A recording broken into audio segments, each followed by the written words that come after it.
नमस्कार दोस्तों, स्वागत है आपका कैपिटल गेन हब पर, जब आपको मिलते हैं लेटेस्ट स्टॉक मार्केट की शॉर्ट और शार्प जानकारी। आज की डेट है 1 सितंबर 2025 और आज हम बात करेंगे पीजी इलेक्ट्रोप्लास्ट के शेयर के बारे में। नए ऑर्डर, नतीजे, गिरावट और यहाँ पर बेहतर वापसी की संभावनाएं कब है, सब कुछ कवर करके चलेंगे इस वीडियो के थ्रू। बने हमारे साथ वीडियो की एंड तक, आपको गारंटी देता हूँ कि आपको सब कुछ क्लियर हो जाएगा। चलिए शुरू करते हैं, लेकिन उससे पहले हमारे चैनल को सब्सक्राइब जरूर से कर लेना ताकि आपको फ्यूचर में मिलते रहे लेटेस्ट मार्केट की लेटेस्ट जानकारी। आज की कीमत और रुझान की बात करें तो लाइव प्राइस का चल रहा है 548 और यहाँ पर आज इसमें 2% से ज्यादा की तेजी देखी गई है। लेकिन कुछ दिनों पहले की बात करें तो इसमें भारी गिरावट आई थी और चार्ट में 37% तक की ताजा गिरावट देखने को मिली थी। नाउ Q1 FY26 के ताजा नतीजों की बात करें तो Q1 PAT में गिरावट है ₹67 करोड़ की, 20% ईयर ऑन ईयर बेस पे और 54% क्वार्टर ऑन क्वार्टर बेस पर नजर आ जाता है। रेवेन्यू बढ़ा है ₹1504 करोड़, जो की 14% ईयर ऑन ईयर बेस पे वृद्धि है। EBITDA मामूली सी बढ़त में दिखा, जो की पहले था ₹134 करोड़ और अब हो चुका है ₹139 करोड़, जो कि 3.6% तक की वृद्धि है। अब कुछ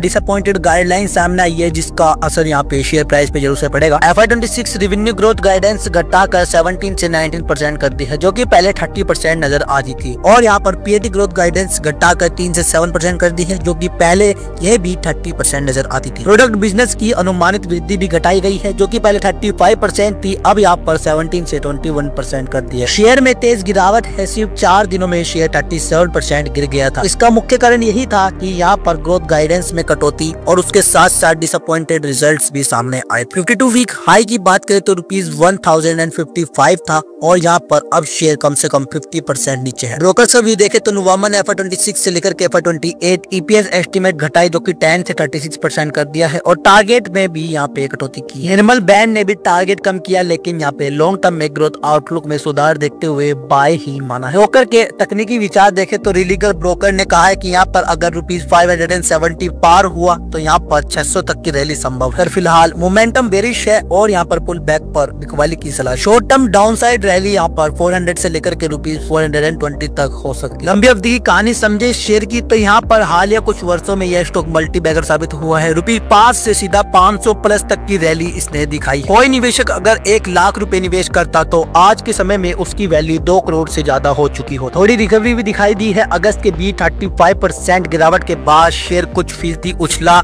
6% तक का, लेकिन यह मुनाफा लेने की शुरुआत हो सकती है या फिर रिबाउंड भी हो सकता है। मार्केट में दोहराव चर्चा चल रही है कि यहाँ पर आप बाय करें या फिर सेल करें।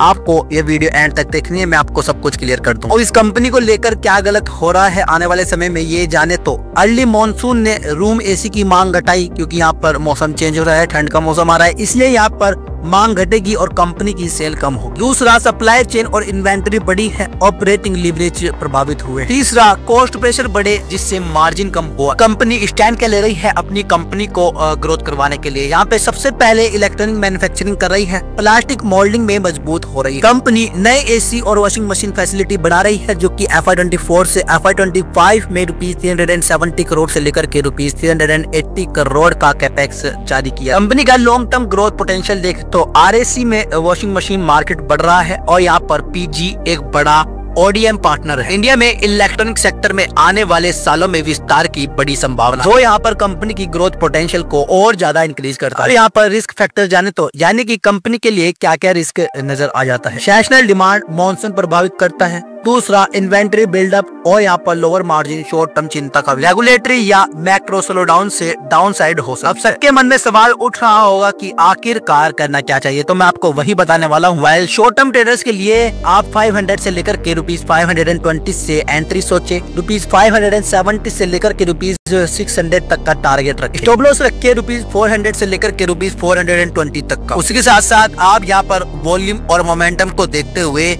कॉन्फर्मेशन का वेट जरूर से। लॉन्ग टर्म इन्वेस्टर्स के लिए आप डीप पर फेस बाइंग कर सकते हैं, कोई दिक्कत वाली बात यहाँ पर नजर नहीं आ रही है, क्योंकि फ्यूचर है इलेक्ट्रिक चीजों का और यहाँ पर कंपनी इलेक्ट्रिक चीजें बना भी रही है, उस पर फोकस भी कर रही है। बस आपको ये देखना है कि कंपनी अपने नए अर्निंग पर फोकस कर रही है या फिर नहीं, और यहाँ पर इन्वेंट्री क्लियरेंस भी। इसके अलावा आपको कुछ और चीजों पे भी ध्यान रखना होगा, जैसे Q2 रिजल्ट्स, रेवेन्यू बनाए रखना, मार्जिन में सुधार हो भी रहा है या फिर नहीं, inventory level change, operating leverage recovery, AC washing machine demand बढ़ रहा है, कैपेक्स यूटिलाइजेशन हो रहा है या फिर सब कुछ आपके ऊपर है। क्या आप पीजी इलेक्ट्रोप्लास्ट को डिप पर खरीदना चाहेंगे या पहले कुछ तिमाही परिणाम देखना फैसला करें? नीचे कमेंट में अपनी राय जरूर से बता देना। वीडियो अच्छी लगी तो वीडियो को लाइक करें, सब्सक्राइब करें ताकि आपको फ्यूचर में मिलते रहे मार्केट से रिलेटेड शॉर्ट और शार्ट जानकारी। धन्यवाद।